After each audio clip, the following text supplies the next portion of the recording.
দ্রব্য দিতে হয়। কেবল নিয়ম পালন করে ব্রত কথা শুনতে হয়।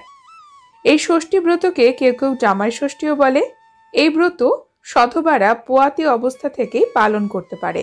তবে আইবুড়ো মহিলারা অর্থাৎ যাদের বিয়ে হয়নি সেই সকল নারীরা এই ব্রত করতে পারে না। এই ব্রত পালন করলে ছেড়ে দিতে নেই, তাতে সন্তানের অমঙ্গল হয়।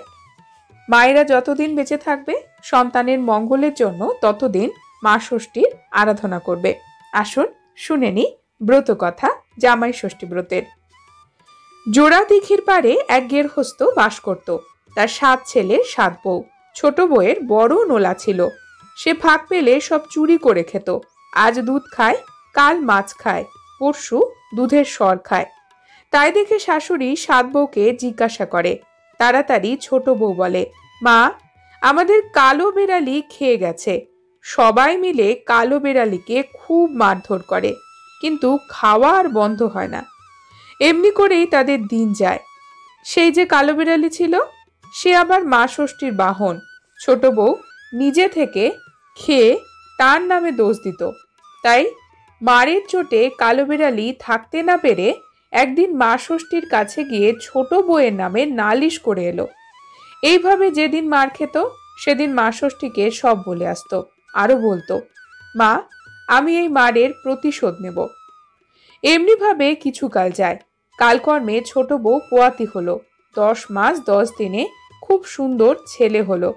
তাই দেখে পাড়ার সকলে ধন্যি ধন্যি করতে লাগলো। যে যার বাড়ি চলে গেল।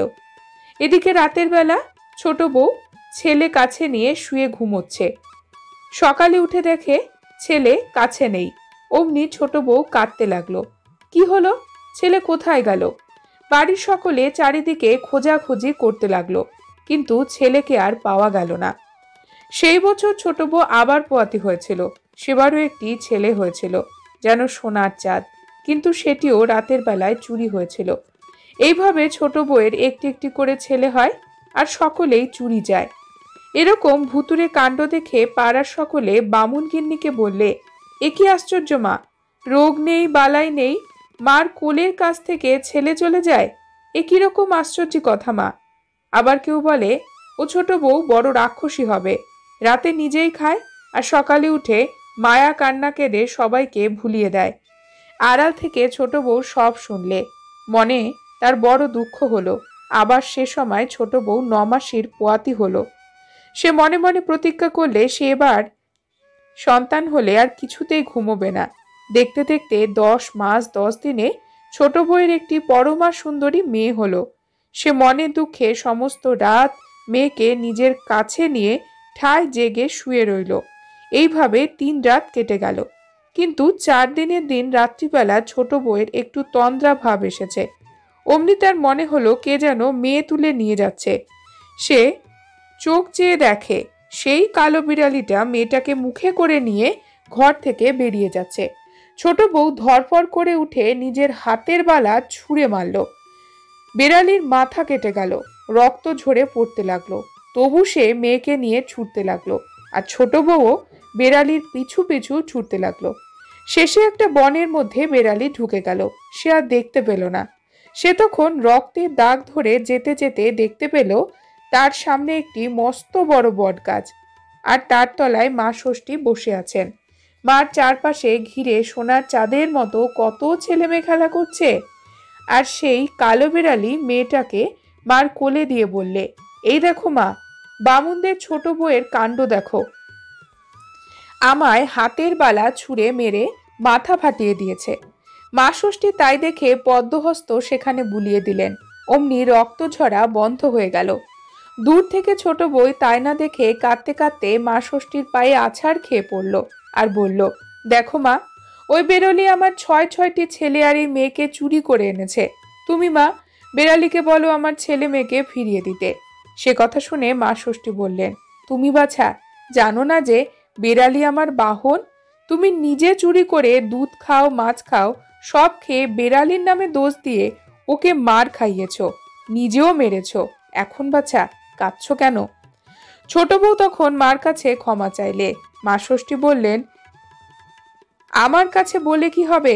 আগে বেড়ালির পায়ে ধরে ক্ষমা চাও, ঘাট মেনে নাও, তবেই ছেলে পাবে, নইলে নয়। ছোট বউ মার কথা মতো বেড়ালির কাছে ক্ষমা চাইলে, কত আদর করলে, তারপর ঘাট স্বীকার করলে। তখন বেড়ালি ছোট বউয়ের ওপর সদয় হলো। তখন মা ষষ্ঠী ছোট ছোট 6টি ছেলেকে আর সেই মেয়েকে ছোট বউকে দিয়ে বললেন, এই নাও বাছা, তোমার ছেলে মেয়ে। আর কখনো বেড়ালিকে মারবে না, গায়ে হাত দেবে না, ঝাঁটা লাঠি তুলবে না, নিজে খেয়ে বেড়ালির নামে মিথ্যে দোষ দেবে না। আর প্রতি জ্যৈষ্ঠ মাসের শুক্লপক্ষের ষষ্ঠীতে বটের ডাল দিয়ে পিটুলির বালার কালো বেড়ালি করবে। তারপর সকল রকম ফল দিয়ে বাটা সাজাবে। আর প্রতি পোয়াতি 6টি সাদা পান, 6টি গোটা সুপুরি, 6টি কাঁঠালি কলা, 6টি বাতাসা দিয়ে বাটা সাজাবে। তারপর আমার পুজো দেবে। আর তেল হলুদ ডাবের জল দিয়ে বটের ডালকে নামাবে। 6টি বাঁশপাতায় হলুদে ছোপানো কাপড়ে জড়িয়ে ঘটের সামনে রেখে দেবে। আর 6 খাই এলো সুতো হলুদে ছুপিয়ে তাতে বেড় দেবে। পুজোর পর সেই সুতো খুলে ছেলে মেয়েদের হাতে বেঁধে দেবে। কপালে দইয়ের ফোঁটা আর তেল হলুদের ফোঁটা দেবে। ছোট বউ তখন মা ষষ্ঠী এবং বেড়ালিকে প্রণাম করে কাঁধে বুকে আগে পিছে ছেলেদের নিয়ে বাড়ি এলো। শাশুড়ি আর 6 জাকে সব কথা বললে। তাই শুনে সবাই আশ্চর্য হয়ে গেল। আর ছেলেদের কোলে করে সবাই খুব আদর যত্ন করলে। জায়েদের কারো ছেলে হয়নি। তখন ছোট বউ জ্যৈষ্ঠ মাসের শুক্লপক্ষের ষষ্ঠী তিথিতে মা ষষ্ঠীর পুজো করতেই মা ষষ্ঠীর কৃপায় জায়েদের সব ছেলে হলো। তখন পর বছর সবাই মিলে খুব ঘটা করে মা ষষ্ঠীর পুজো করলে। আর দেখতে দেখতে সকলে সুখ ঐশ্বর্য খুব বেড়ে গেল। এদিকে ছোট বউয়ের ছেলেরা সব বড় হয়ে উঠল। ক্রমে ক্রমে তাদেরও খুব ঘটা করে বিয়ে দিলে। আর রাঙা টুকটুকে 6 বউ ঘরে আনলে। মেয়েরও বড় ঘরে বিয়ে দিলে।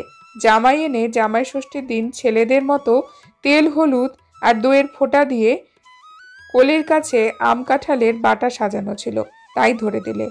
মা ষষ্ঠীর দয়ায় বামনির সংসারে সুখ ঐশ্বর্য উঠলে উঠল। ঘর কন্যা জলজল করতে লাগলো। দেশে দেশে ছোট বউয়ের পুজোর মাহাত্ম্য প্রচার হলো। আর চারিদিকে মা ষষ্ঠীর পুজো প্রচার হলো। ব্রতকথার পর মা ষষ্ঠীর মন্ত্র অবশ্যই উচ্চারণ করে মাকে প্রণাম করবে। তারপরেই ব্রতকথা শেষ করে উপোস ভঙ্গ করবে। অর্থ জ্যৈষ্ঠ মাসের শুক্লপক্ষের ষষ্ঠী তিথিতে অনুষ্ঠিত অরণ্য ষষ্ঠী বা জামাই ষষ্ঠীর ব্রতকথা এখানেই সমাপ্ত। দ্রব্য দিতে হয়, কেবল নিয়ম পালন করে ব্রতকথা শুনতে হয়। এই ষষ্ঠী ব্রতকে কেউ কেউ জামাই ষষ্ঠীও বলে। এই ব্রত সধবারা পোয়াতি অবস্থা থেকেই পালন করতে পারে। তবে